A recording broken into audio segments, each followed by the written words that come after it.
All right. Zora, thank you so much for joining the Internal Communication Spotlight series that I run on my blog. I've been talking to a lot of thought leaders on various aspects of internal communications, be it planning, be it executive presence, and many more. So very delighted to have you on my show and to talk about communication alignment and about connecting the dots, I think, which is a very crucial topic. Before we get started, if you could quickly introduce yourself for our viewers. Sure thing. I'm based in Melbourne in Australia. My background is in marketing, branding, communication, and in business. I have a 30-year career, I think, all up. It's a scary thought. My consultancy that I run at the moment, the practice that I run is a strategic consultancy, and I work with board directors, executive and senior leaders to unlock the value in their people, their organisations and their brands through better alignment and communication. So yeah, I love doing that, and I'm passionate about connecting the dots, as you say. Brilliant. And I know you're also a very active member of IBC, and you've served quite a few years on it, and you continue to do that. So that's a great milestone as well. Well, it's 10 years this year. Oh, wow. Wonderful. So Zora, I just want to ask you there's a lot spoken about communication alignment with corporate strategy. So what does it mean to you? How do you demystify that? Well, look, I think you have to go back to what alignment is all about. And to me, it's all about organisational clarity and bringing people together around a shared purpose and values to achieve better results for an organisation. So an aligned organisation is one that is a high-performing organisation, and it's also a well organisation. When I say well organisation, I mean it's one that actually does deliver on its promises to its people, to its customers, to the broader community, to stakeholders overall. So it's not just about the bottom line. When we're talking about alignment with corporate strategy, it is about ensuring that our people get what we're about. So they understand our purpose and our story, our corporate strategy that aligns to the purpose. So they get it, they buy into it, they're prepared to share it, and they ultimately live it on a day-to-day basis. So not only do they understand what the strategy is, what you're trying to achieve, how it's going to be achieved, but they also understand what their role is in that, and they enthusiastically are part of that whole process. I don't believe that you can look at alignment from a perspective of it's a one-off exercise. We can just do this as a project and achieve it and then move on to the next thing. It's an emergent thing. It happens over time, and you can consistently have to work on it. Got it. And I like the fact that you talked about organizational clarity, and from a communicator standpoint, why is it important to connect the dots both inside and outside the organization? I genuinely believe, so I've as I said before, I've come from a background in marketing and brand and business before I actually stepped into the comm space. So I've always had this rather holistic perspective that it's important to have a good overview of what's happening around you, whether it's externally or internally, and then looking at how the two mesh together. There's an analogy that I like to use that I actually picked up. I picked up last year. I'm so passionate about alignment. I did a program through Oxford's SAID Business School on strategic alignment last year, and we were talking about different analogies. And one of the analogies that we were using, and I really love, is the dance floor analogy. So if you're busy on the dance floor, you're dancing with a partner or other people, you're really immersed in that. Right. But if you take a step back and you're up on the balcony observing the dance floor, you get a completely different perspective. You can see much more. You can see what's happening. You can see where the opportunities are. You're able then to connect the dots. So when you're looking outside, you can have a better appreciation of risk, and in that case, risk is not always negative. It can also be opportunity. You can see what the trends are. You're not being insular, so you don't fall asleep at the wheel. And from a competitive perspective, you can take advantage of the opportunities that are out there or trends that are happening. You can see what's happening in other sectors and bring that back into the organisation as an opportunity for your organisation. So it's about learning as much as possible beyond your immediate parameters. So being really curious. Be curious about not just what's happening in your organisation, but what's happening outside in your own market, but also in the areas that impact the market that you're in, or impact maybe substitute areas that could potentially have an impact on your space. So it's important to have that view. Brilliant, brilliant. And in your experience, and you worked with multiple clients, so if you can share an example of an organization which has done alignment or connecting the dots really well, and what have you seen that has been the benefits out of that? One of the ones that is a standout to me, and I've got to know over the past few years, and they're a client now as well, is a engineering and design thinking firm called Oricon. They're based across Australia, New Zealand, and Asia. They used to also be in the Middle East and Africa, but they demerged a while ago. So they have about 6,000 staff, and they've been recently voted Australia and New Zealand, so Australasia's most innovative company. They're really, really outstanding when it comes to strategic alignment. So they're very progressive in terms of their approach, in terms of how they've put together what they call their DNA. It's their purpose, their values, and their vision. They all understand what that is.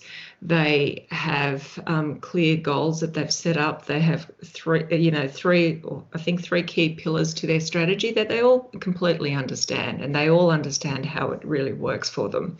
During the COVID process, early on in the COVID process, because of their footprint in Asia, and they were also looking outside, and they work with lots of different types of industries, they had a sense of what was happening. So they were well positioned for COVID and how they were going to approach it. They looked at their first priority was looking at the health and safety of their well-being of their employees and the well-being of their employees. They understood the inherent risks that are there. They switched from communicating a crisis response to building a much broader resilience. Right. I can hear my dog is about to start. They also shifted from, to communicating into that remote working space, but reimagining how that future of work is for them now and later. And then they recognise their people through that whole process. So they have a lot of focus on the experience, the employee experience within the organisation, but also the client experience. So they put a great deal of emphasis on that, and making sure that people within their organisation understand where they're going and what their part in that process or that journey is. In terms of their results, they maintained their employee engagement through last year. They said that the majority of their employees felt that they were well supported through the pandemic. Right. And they delivered on budget in terms of their financial year. And they're also ahead for this year. So, they didn't go backwards, they actually went forwards. And they managed to achieve, they got the most innovative award as well. So they managed to completely change and adapt to the situation and really adopt what we would call the future of work into the today and now. That's how they're working. So they're an amazing organisation. There are a number of other ones, but that one's a standout, and it's not a massive global organisation. It's a mid-size company. It's a private company, but it's a very progressive company, and it's a standout to me. Brilliant. Yeah, and I like the fact that there was a way to even measure that alignment happened, because you're talking about the engagement, you're talking about budgets being on track, that they have made progress as an organization. So I think that would have been my next question in terms of the how do you really measure the success of all this? But coming back to communicators, what is your advice on how they can get better with gaining alignment and also giving staff line of sight? I mean, that's usually a big problem because most employees don't really understand where the organization's heading and what's going to happen to their lives. So again, what's your advice to that on that? I think it's about being quite transparent and open. I recently wrote a blog post after being quite privileged to be involved in a conversation with Sally Sussman, who's the Executive VP and the Chief Corporate Affairs Officer at Pfizer. And they only recently redid their strategy about just maybe 2 years ago now. They redid the strategy with their new CEO coming on board in that same period, Albert Bourla, and he's been with the organisation for a couple of decades, I believe, but he's new in the CEO role. And the communications team was integral in redefining their purpose statement. Their purpose is still the same, but their purpose narrative in the statement has altered. How they communicate their strategy was core to what they did, and they are constantly sharing and telling the story around their work. They're challenging their people. They're sharing the progress.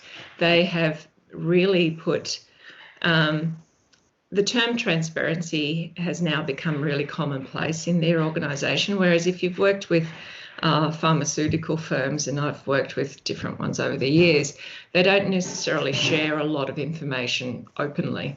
This situation has completely flipped that on its head because they've had to, and it's really benefited their organisation. They're listening, they're looking for innovation, they're challenging their people to live their values and live that purpose, genuinely live that purpose. So, it's about giving the employees the opportunity to actually participate, to engage, to help them co-design, give them the opportunity to test new ideas, to occasionally fail, but what do they learn from that sort of stuff? So it's that listening piece, it's that observation piece, having a look at what's happening in the organisation, identifying those gaps and opportunities that exist. Alignment, it's one of those things that you constantly have to be on the lookout for. There's a process that I do, which is looking at gaps in alignment. There's a diagnostic tool that I use in a facilitation process, and that looks at alignment in teams, whether it's executive, senior or functional teams. And you go through and understand if there are gaps in understanding to a purpose, to values, to strategy, to team behaviours, to cohesion, psychological safety, a whole series of different things. And you go through that and you look at it and you say, okay, what's missing? What's important to us? How do we address that? So there's a whole range of different ways that communicators can get involved and make sure that the organisation is as aligned as it can be. So communication is the thread through alignment. Alignment needs to be owned by the CEO. Right. But it's the communication professionals who are the ones who enable it to happen, and they help the leaders and they help the middle managers and everyone understand what's going on. Got it. And taking a different angle to this, what are some of the signs that tells a communicator that things are broken? What are those signs? Yeah, I mean, there's some really. The simplest, the most obvious one is probably if you look at your employee engagement survey. If you have a look at that and you have a look at, sorry, that's my dog's just started to play. If you have a look at that, you'll find that if you look at the understanding of the strategy, for example, you'll have the executive leadership team and the senior leadership team will have really high scores, and then everyone else will drop off. Right. And that will show, that's an obvious piece, that it shows you that there's misalignment in the organisation. Right. It shows you that people don't understand it. But you will recognize misalignment as well when you see that your teams aren't performing or they're not achieving the goals and objectives that you're wanting them to achieve, or they're clearly working in silos as well. So there are obvious signs there, or you see that people aren't necessarily putting their hands up to get involved. They just don't feel that they should. So they're not feeling connected. So there are clear signs of misalignment, but generally it's underperformance. You're not achieving the right goals. You're not hitting the targets, or you're hitting the wrong sort of targets. So it is about sometimes looking at the numbers, but also looking at the behaviours that are around you, and looking at it and with that holistic perspective and going, okay, if I analyse this, what does this actually mean? So there's a whole series of ways to look at that. Got it. And as we wrap up, Zora, I just want to ask you, the fact that communicators, to get alignment, they also need to be perceived and seen as trusted and credible advisors to leaders. So what are your tips for them? Oh, look, I think that my number one tip would be to really understand the business, understand the market that you're in and the competitors and what's going on, but understand how the business delivers on its purpose and delivers in terms of the bottom line, and what's the impact that you can have. So you need to understand the numbers. You need to speak the same language as the executives and the senior leaders. So you're speaking in the same way that they are. You're able to interpret, what might be a complex situation and simplify it in an easier way. Tell it in a simple everyday language so people can understand it. Be comfortable being able to put together a business case in a way that